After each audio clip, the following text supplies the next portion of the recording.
We got a beautiful session today with Menashe, Savannah, and myself. Shawn Clement from Wisdom in Golf, of course. And so we had a question about, Shawn, how come you never talk about the position of the V's on the grip? And my answer is always, well, when you cut the dandelion stem in that direction with a nice whipping action, how's the ball flying in the air, right? That's the task. And you'll notice that if we look at your grip in particular, go ahead and take your grip, Sav. If we were to make that observation, of course. Everybody prepare to gasp.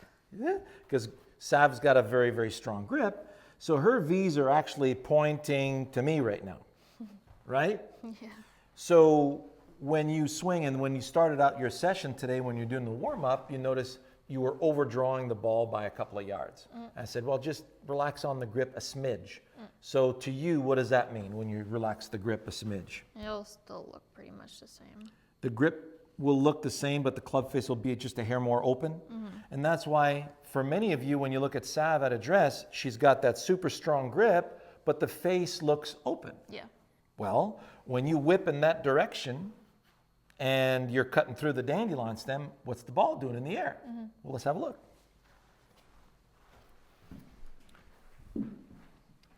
So that's your blade 7-iron.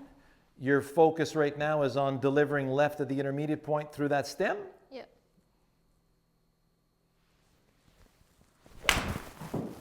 Okay. And you were looking for what feel? A heavy whip. That heavy whip. All right.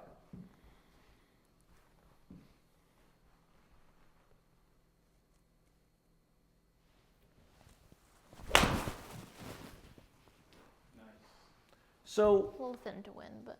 exactly. Now, you hit both those shots a little thin. Yeah. That's totally understandable because right now we're focused on the damn grip, Yeah, right? that's all I can so, think about. So, yeah, I'm kind of distracting you a little Yeah. bit right now. And that's what happens to you guys when you're focused on a body part. You know, things tend to go a little sideways. Yeah. However, you had 1 yard draw on that one Yeah. and a 1.5 yard draw on the previous one. Yeah. So in the air, your grip-club relationship is absolutely sound. Yeah. Okay. Menashe, come on in. Okay. Now, this man here has what we call meat hooks for hands, okay? And so, and we're getting, you know, we're in the process of getting your ping irons refit for you. Yeah. So we need a much heavier shaft Yeah. and a much bigger grip. The grip that we're getting from Menashe is a jumbo grip. Right now, he's using my clubs, which is I've got a large hand or a large grip size. His is extra large. Yeah. And so these are 3 wraps over standard, if you will. Okay. And they feel like pencils in your hands, don't they? Yeah, just a little bit, yeah. So go ahead and take that grip. Okay. So you notice he's got a strong lead hand. And then look at how that index curls around, you know, that grip right there. So it looks like your V is kind of pointing between the shoulder and the head and the chin. Yeah. Whereas this one's kind of feels like it's moving towards this shoulder over here. Exactly, yeah. And that is the proper grip-club relationship that you need to hit that soft little draw. Right. So when you release to the left of the intermediate point, go ahead and set up. So your focus is, I'm releasing left edge of that. When you do, you feel like you're low enough to catch those 2 T's. Yeah. So let's see a nice release to that left side and see what happens. Good. So thin to win, Yeah. right? There's little sculled 8-iron about 170 yards. Let's try that again. Okay. Perfect.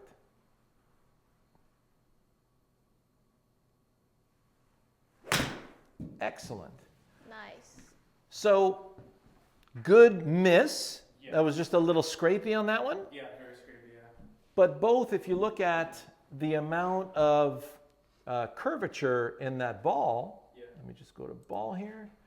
So that was about 1,300 RPM to the right. Definitely closed enough. Right. And if we look at on the table here, go a little bit more, The previous one was 800 revs to the right. So drawing the ball just beautifully. There's no problem there. So 800 revs is about the max that you would want. Yeah.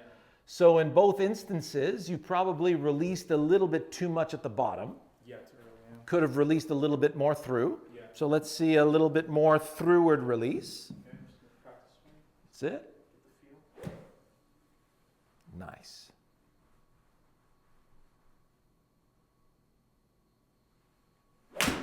Oh, dude, that's through. That's through. Okay, everybody, let's have a look at this one. So that was over 170 yards carry for that 8-iron. Yeah. Not bad for a guy who's entering his second season. So you came from 8 degrees from the inside. The face is 4 degrees closed, and the ball is exiting about 4 degrees left of your target. Yeah. Nice downward angle of attack, 23 degrees launch, so it's a nice launch angle. You hit that right in the center of the club face. Yeah.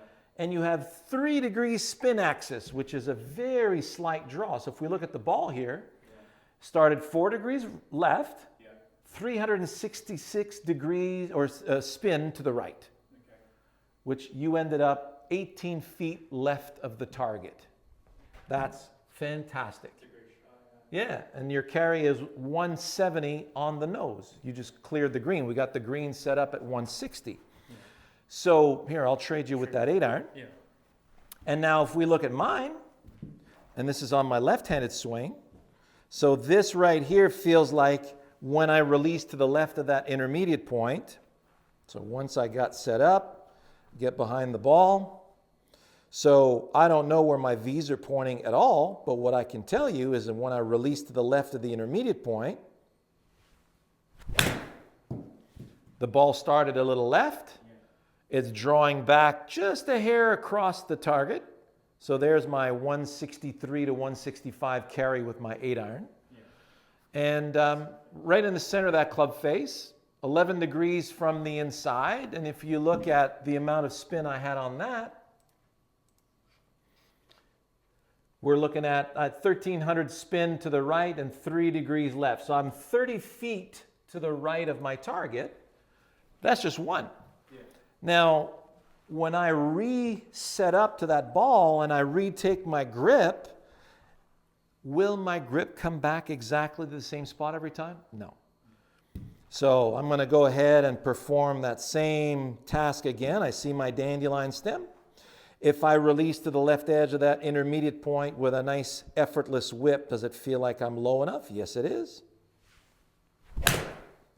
Nice whip through there. And so once I see a pattern, that's basically about the same amount of spin as I had last time, Yeah. then I can just slack off just a smidge, like when we were warming up with salve. So we can see right there, just a little too much draw. So I'm just going to open the face a smidge, which is a little less close in the face or a little weaker in the grip. You can call it whatever you want. Now notice, I just took away half the draw. Now the ball starts on line and draws back, and that was about 15 feet left of my target.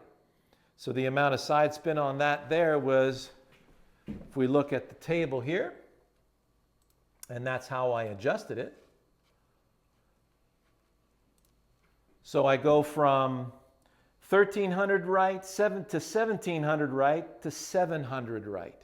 So that was 700 spin to the right, and I ended up 19 feet left of my target instead of 31 feet there and 60 feet there. Yeah. All with a very slight adjustment and the same task. So if my task is whip in that direction with a lot of ease and a nice velocity like you did in your last swing, Yeah. then I'm on task. When I do perform that task and I do feel that nice peak speed out there, Yeah. how's the ball flying? Because that's the only way you're going to be able to tell. Now, what's really important about the grip, come on back, you guys, and this is what I want to show you. This is really important, so stick around. Sav, take your grip again. Okay. And what I want you to do is just go ahead and hinge your hands straight up. So right now, do you feel like both wrists are hinging on these anatomical snuff boxes? Yep. So hinge up and stop. So notice that when you hinge on both snuff boxes, look how close that looks, right, guys? So that, but at impact, you're going to be here, aren't you? Yep. So the hands are coming through first. Yeah. So notice right now how that club face looks. It looks absolutely perfect. Now she can collect the ball from here and release it out in that direction, Yeah. right? So it's the same thing with me. When I get my grip, you can even see the muscles in both forearms. Everything is hinging beautifully together. So when I get to the top of my backswing, both my wrists are hinging together. If I wanted to cast a fishing pole over your head, that's what it would look like. Then I load the fishing pole. I would not load the fishing pole like this.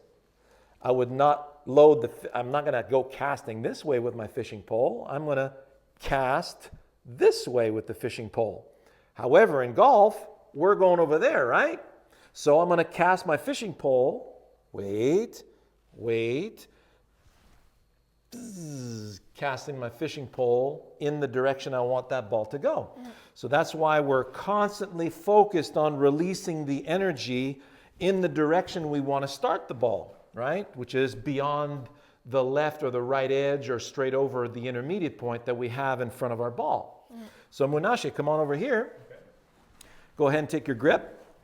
Let's do that acid test. Okay. Just go ahead and hinge it straight up. So do you feel like you can easily hinge on both wrists? Yep.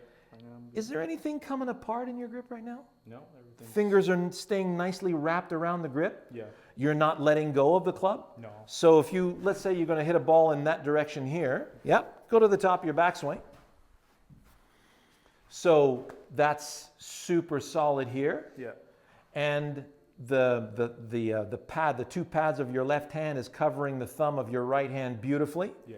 So everything feels like it's airtight and vacuum sealed. Yeah. Swing to your finish.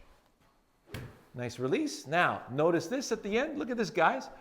This is super airtight. So his lead hand hasn't come off the club at all. And notice how everything rehinges perfectly on top of both snuff boxes here.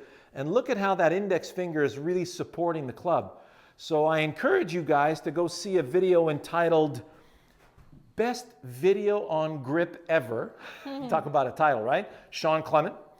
And you'll see another one called Grip and Wrist Hinge. It's an oldie but goodie. That's the one I started with like in early 2007. Okay.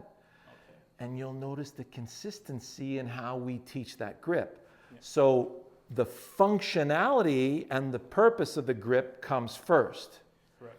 And wherever those V's point for you, if you whip that way and the ball starts in the direction you want and it curves in the air the way you want it to curve, right. And I say to you, no, your V's, they got to point to the shoulder. Mm-hmm. And then you point the V's to the shoulder, in your perception, you think that's where they're pointing, yeah. And you're struggling to make sure that you do that, and you start snap hooking the ball. Yeah. You're not staying on Does that make any sense to you? No. Right. And then you think, well, my V's are pointed there.